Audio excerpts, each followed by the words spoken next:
નમસ્કાર, જય સ્વામિનારાયણ. એક મહાત્માજી ખૂબ સરસ કથા કરે. આજુબાજુના ગામથી દૂર દૂરથી ઘણા ભક્તો, ઘણા માણસો એની કથા સાંભળવા માટે આવે. એકવાર આ મહાત્માજી કોઈ શહેરમાં કથા કરવા માટે આવ્યા. એટલે ઘણા બધા માણસો કથા સાંભળવા બેસે. એક ગોવાળણ આજે શહેર છે એની બાજુના ગામમાંથી આ શહેરમાં દૂધ વેચવા માટે આવતી. એ પણ પોતાના ગામથી સવારમાં દૂધ લઈને આવે, દૂધ વેચી અને આ મહાત્માજી પાસે કથા સાંભળવા બેસે. એકવાર થયું એવું કે કથા સાંભળવા આ ગોવાળણ બેઠી અને જોરદાર વરસાદ પડ્યો. વરસાદના લીધે વચ્ચે જે ગામ અને શહેરની વચ્ચે જે નદી હતી એમાં પૂર આવેલું. એટલે આ કથા પૂરી થઈ એટલે પેલા જે બેન છે ગોવાળણ હતી એ પોતાના ગામ જવા નીકળી. જઈને અડધે નદી પાસે પહોંચીને જોયું તો નદીમાં તો ઘણું બધું પાણી હતું, પૂર આવેલું. એ પોતાના ગામ જઈ શકે એમ ના હતી.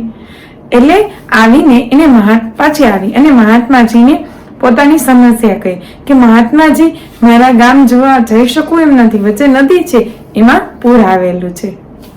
એટલે મહાત્માજીએ કહ્યું, બેન, તું મારી કથા નથી સાંભળતી?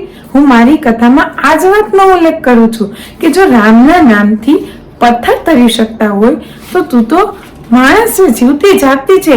તું ભગવાનનું નામ લે, તું પણ પાણી ઉપર ચાલી શકીશ. બેન વિચારવા માંડી. પણ મહાત્માજીએ કહ્યું કે પૂર્ણ વિશ્વાસ સાથે તું ભગવાનનું ભજન લઈશ, ભગવાનનું નામ કરીશ તો તું ચોક્કસ નદીના પાણી ઉપર ચાલી શકીશ. આ ગોવાળણ બેન હતી, સાવ ભોળી, ક્યારે સ્કૂલે નથી ગયેલી કે ભણેલી નહીં. એટલે એને પણ મહાત્માજીના વચનમાં પૂર્ણ વિશ્વાસ હતો કે આ મહાત્માજી કહે છે તો એ સાચું જ હોય. એટલે આ બેન તો છે એ ગયા નદી પાસે પહોંચ્યા કાંઠે. એટલે આ બે હાથ જોડી આંખ બંધ કરી અને ભગવાનનું સ્મરણ કરી અને ભગવાનનું નામ લેતા લેતા ચાલવા માંડી અને નદીના પાણી ઉપર ચાલી પણ શકી અને પોતાના ઘરે જતી રહી. બીજો દિવસ થયો, પાછી દૂધ વેચવા માટે શહેરમાં આવી. દૂધ વેચી અને મહાત્માજીની કથામાં બેઠી. મહાત્માજીએ પેલા બેનને જોયા. મહાત્માજીએ એમને પૂછ્યું કે બેન, તમે કાલે ઘરે કઈ રીતે ગયા હતા? એટલે પેલા બેને કહ્યું કે મહાત્માજી, આપે તો મને સમસ્યાનું સમાધાન આપેલું કે ભગવાનનું નામ લેતા લેતા જા, તું પાણી ઉપર ચાલી શકીશ. હવે મહાત્માજી મૂંઝાણા, કેમ કે મહાત્માજીએ આ પેલી અભણ અને ભોળી હતી ને એટલે એને મજાકમાં કહેલું કે પથ્થર તરી શકે તો તું પણ ચાલી શકે. એટલે મહાત્માજીએ ફરીથી પોતાની મૂંઝવણની સમાધાન શોધવા ફરીથી પૂછ્યું કે શું ખરેખર તું પાણીમાં ચાલી શકે, પાણી પર ચાલી શકે?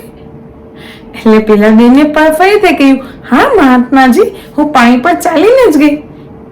એટલે આ મહાત્માજી જે કથાકાર હતા ને એને બધાની વચ્ચે બેનને કહ્યું કે ચાલો તો મને બતાવો તમે પાણી ઉપર કેવી રીતે ચાલી શક્યા. એટલે આ ગોવાળણ બેન તો ચાલીને જ ગયેલા એટલે એને તો કોઈ શંકા કુશંકા હતી જ નહીં. એટલે બેન તો કે ચાલો. એટલે મહાત્માજી અને બીજા જોડે થોડા કથા સાંભળવા વાળા હતા એ અને આ બેન બધા નદીના કાંઠે આવ્યા. એટલે મહાત્માજીએ કહ્યું કે બેન ચાલો પાણી ઉપર. એટલે બેન ગોવાળણ બેન તો ભોળી, મહાત્માજીના વચનમાં વિશ્વાસ અને ઈશ્વરનું નામ લઈ, ખરા હૃદયથી ભગવાનનું નામ લઈ અને માંડી ચાલવા. પગ મૂક્યો, થોડે આગળ ગઈ, પાણી ઉપર ચાલતા ચાલતા થોડે આગળ ગઈ, પાછું વળીને જોયું અને મહાત્માજીને કહ્યું કે મહાત્માજી, તમે પણ ચાલો. જો હું ચાલી શકું તો તમે તો ચાલી જ શકો ને. એટલે મહાત્માજીને થયું, ખરી વાત છે, જો અભણ બાઈ ચાલી શકતી હોય તો હું તો વિદ્વાન છું, હું કેમ ના ચાલી શકું? પણ આ વિદ્વાન હતા ને એ જ એમને નડ્યું. એમને બેનને બે વાર પૂછ્યું કે શું તમે ખરેખર પાણી પર ચાલી શક્યા? ધેટ મીન્સ એ કથાકારના મનમાં સંશય હતો. એ ભણેલા હતા ને એટલે એને મનમાં વિશ્વાસ હતો પોતાના ભણતરનો, પોતાના વિદ્વતાનો કે પાણી ઉપર તો ચાલી ન શકીએ, માણસ ડૂબી જાય, તરી શકાય પાણીમાં પણ પાણી પર ચાલી શકાય નહીં. અને કહેવાય છે ને કે જ્યાંથી બુદ્ધિના સીમાડા પૂરા થાય ને ત્યાંથી ભગવાન પાસે જવાનો જ્ઞાન માર્ગ ખુલ્લો થાય છે. પણ આ મહાત્માજીને તો એવું થયું કે હું તો વિદ્વાન છું, હું તો ચાલી શકું ને. પણ મનમાં શંકા હતી કે આ બેન ચાલી શક્યા, હું ચાલી શકીશ કે નહીં? એટલે બેને કહ્યું એટલે મહાત્માજી તો ચાલ્યા કે હું તો વિદ્વાન છું એમ કરીને ચાલ્યા. ભગવાનનું નામ લઈ પાણીમાં પગ મૂક્યો. પગ મૂકતાની સાથે જ મહાત્માજી ડૂબવા માંડ્યા. એટલે ઉપદેશ આપનાર હોય કે ઉપદેશ સાંભળનાર હોય, પણ કુદરતનો નિયમ અફળ છે. ભગવાન પર પૂર્ણ શ્રદ્ધા હોય તો અને તો જ તમારું કામ થાય.